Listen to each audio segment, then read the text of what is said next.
Welcome to Baghdad, the heart of the Golden Age. By the late 8th century, Baghdad had become the largest and most advanced city in the known world.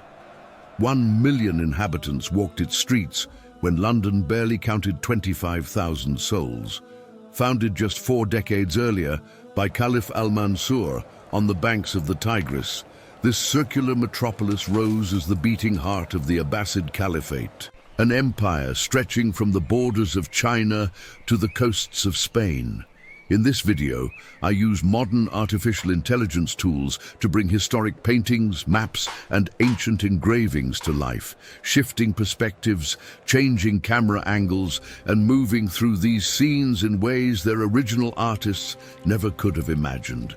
The goal is not just to observe the past, but to step into it, to walk through Baghdad as it once was, and feel what it must have been like to stand here at the height of the Islamic Golden Age. And if you stick around until the end, we'll compare these same locations to how they look today, to see what time has changed and what still remains. To understand why Baghdad shone with such intensity, we must go back to its origins. In the year 762, Caliph al-Mansur ordered the construction of a new capital for his dynasty. The chosen site, where the Tigris and Euphrates rivers draw close enough to almost touch, offered access to trade routes connecting east and west. The court astrologers determined that the 30th day of July was the most auspicious moment to begin the work, under the sign of Leo. More than 100,000 workers, architects and engineers from across the empire were summoned to raise something the world had never seen, a perfectly circular city. The Round City, as it came to be known, was a marvel of urban planning. 3 concentric walls protected its perimeter of nearly 3 kilometers in diameter. The outer wall rose to a height of 24 meters, crowned with battlements and flanked by 113 watchtowers. 4 monumental gates pierced the walls at equidistant points, each named after the city it faced: the Kufa Gate, the Basra Gate, the Damascus Gate, and the Khorasan Gate. Straight roads connected these entrances to the exact center of the city, where the Caliph's palace and the Great Mosque stood united as a visible symbol of the union between temporal and spiritual power. At the heart of everything stood the Palace of the Golden Gate, also called the Palace of the Green Dome. This structure dominated Baghdad's skyline, visible from kilometers away. Its emerald dome rose to 40 meters in height, crowned by the figure of a horseman with lance in hand, whose weapon, according to tradition, always pointed in the direction of the empire's enemies. Only the Caliph had permission to ride within this sacred precinct.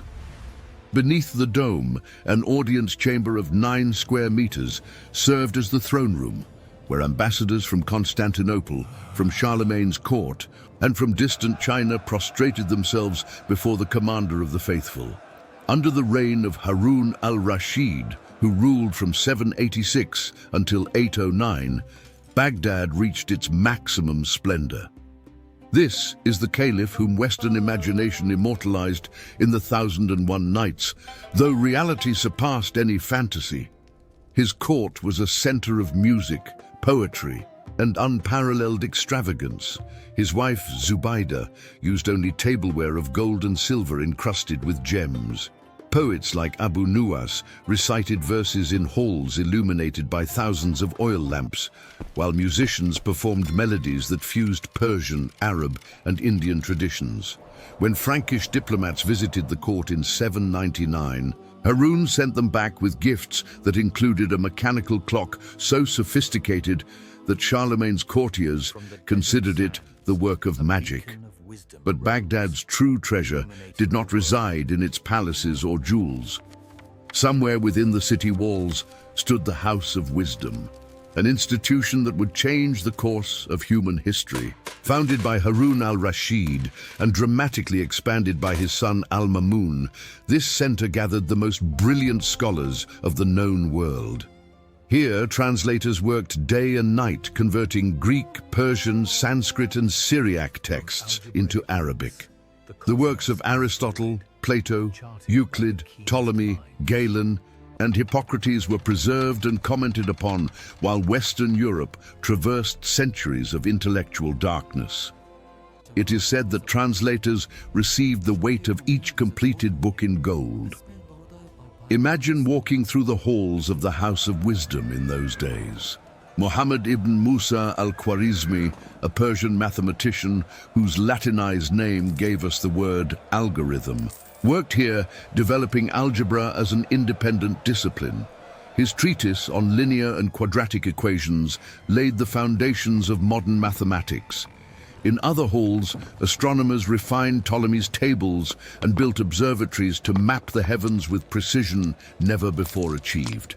Physicians studied ancient texts while developing new treatments and surgical techniques. Philosophers debated the nature of reality, integrating Greek thought with Islamic theology. This was a place where the pursuit of knowledge transcended religious and ethnic boundaries, where Jews, Christians, Zoroastrians, and Muslims collaborated in preserving and expanding human knowledge.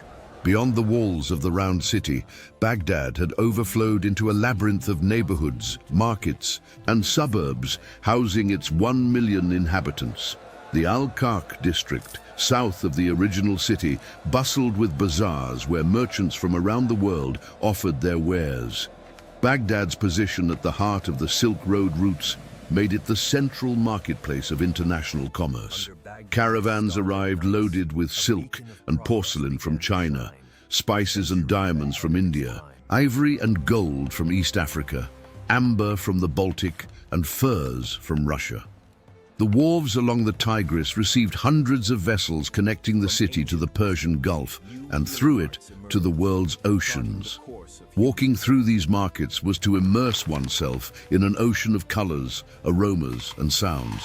Dyers colored fabrics with indigo from India and saffron from Persia. Perfumers blended essences of musk, amber, and Damascus rose. Goldsmiths hammered gold brought from Nubia, while jewelers set rubies from Burma and lapis lazuli from Afghanistan. Paper, introduced from China after the Battle of Talas in 751, was manufactured in mills along the Tigris, feeding a publishing industry that filled the city's libraries with hundreds of thousands of volumes. Booksellers and copyists occupied entire streets, selling everything from philosophical treatises to popular poetry, from agricultural manuals to collections of tales that would eventually crystallize into the 1001 Nights. The city was also a pioneer in public services that would have no equivalent in Europe for centuries.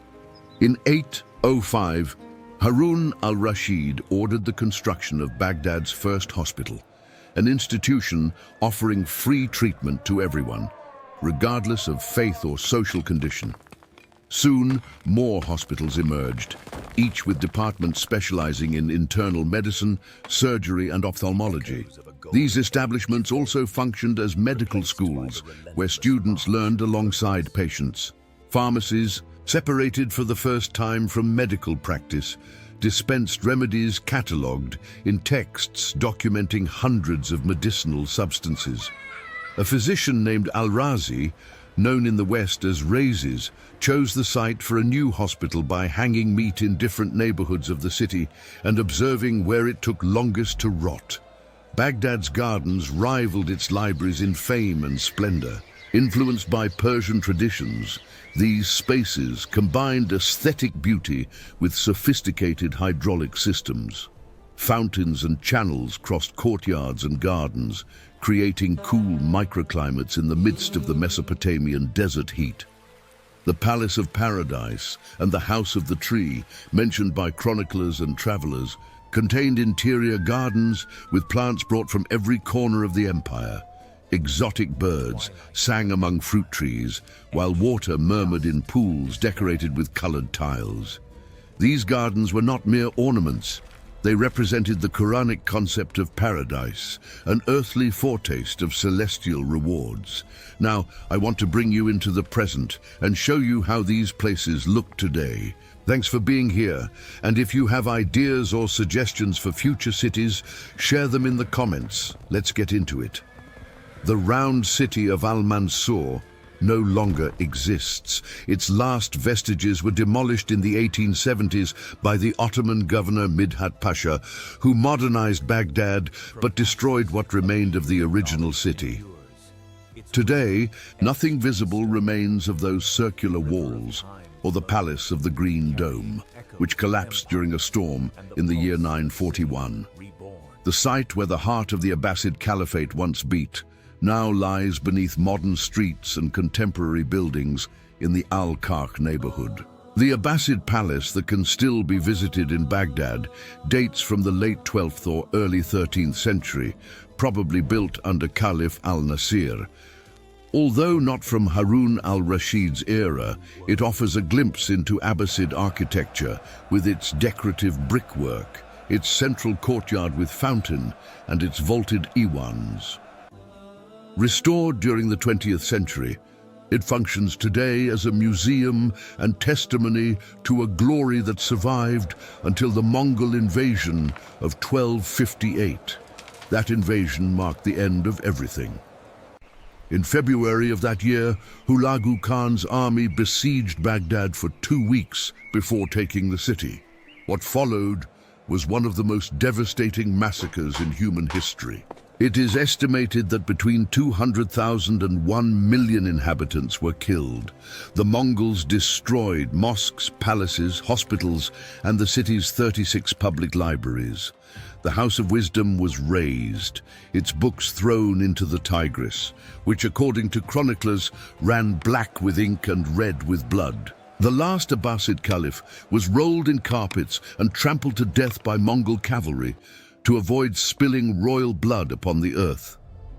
The Al-Mustansiriya Madrasa, founded by Caliph al-Mustansir in 1233, survived the destruction and remains today as one of the most important examples of late Abbasid architecture. Its 4 iwans, one for each school of Islamic jurisprudence, surround a central courtyard where students from across the Islamic world once debated theology, law, and sciences. Restored and converted into a museum, it represents one of the oldest universities in the world still standing. The Tigris continues flowing through the heart of Baghdad as it has for millennia.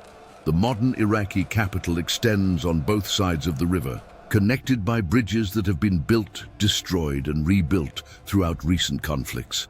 Along the riverbank, near Al-Mutanabi Street, named after the 10th century poet, booksellers still sell their wares as they have done for centuries, keeping alive a tradition that connects modern Baghdad to that city which was once the center of world knowledge. I do really appreciate you watching. Your ideas, input, and constructive feedback really do shape what comes next. Feel free to leave a comment below. Until next time.